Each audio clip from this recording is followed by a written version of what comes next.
Happy Friday. So this week I've been reflecting on 2023 and the behaviour of some employers in regard to getting people back into the office.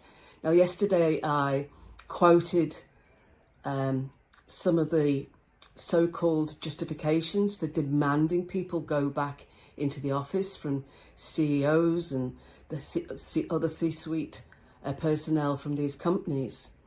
And I want to wrap today with a behest, is stop doing it.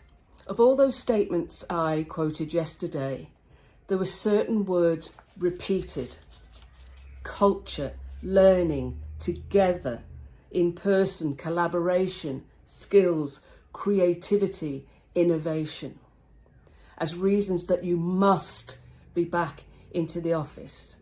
Now, that doesn't stand up because you choose when those things will be better performed in the office, and going into the office and has a sense of purpose and it's intentional. Collaboration is not going to happen just because you're in the office on a Tuesday, Wednesday, Thursday. So all I'm going to say now, I've said before, time and time again, and I'm hoping that the science that says you need to repeat things at least 2 to 7 times before people take action, I hope that's true, and that someone will take note and reach out for some help. I've said many times, culture does not live in an office. Culture is a shared set of values, beliefs, experiences, and purpose. You do not build a culture with bricks and mortar. Learning and development are not limited to an office. Yes, if you're on the job training, you may go in person with other people, but you might be doing computer-based training. You might be doing focused work, which might mean for you that makes more sense to do that remotely where you have less disruptions. So it depends. It's a context. You can't say everyone must be back in the office because they're not going to learn. That's absolute bullshit. And together and in person are contextual.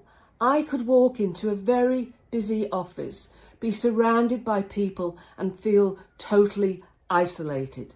I could feel no togetherness whatsoever and no connection. That's not a office issue, that's a leadership issue, because those things have to be intentional. They don't just happen. And collaboration should take place where the outcomes are optimised. And if that's in the office, then that's where we'll go. But if we can do it just as effectively elsewhere, remotely, then why can't we do that? And creativity and innovation can happen anywhere. Creativity and innovative ideas can happen in the shower. It can happen on a beach in Hawaii. It can happen in an office in downtown Sydney. It can happen anywhere. You don't have to be in an office to be able to do that. And I just want to wrap with this words from McKinsey that said virtual work is actually accelerating innovation. Although it may come as a surprise to some, boldly innovating through remote collaboration has been a fixture in the scientific community for decades. In the 1980s, researchers adopted a way of working called the collaboratory, a virtual space where scientists interact with colleagues, share data and instruments, and collaborate without regard to physical location.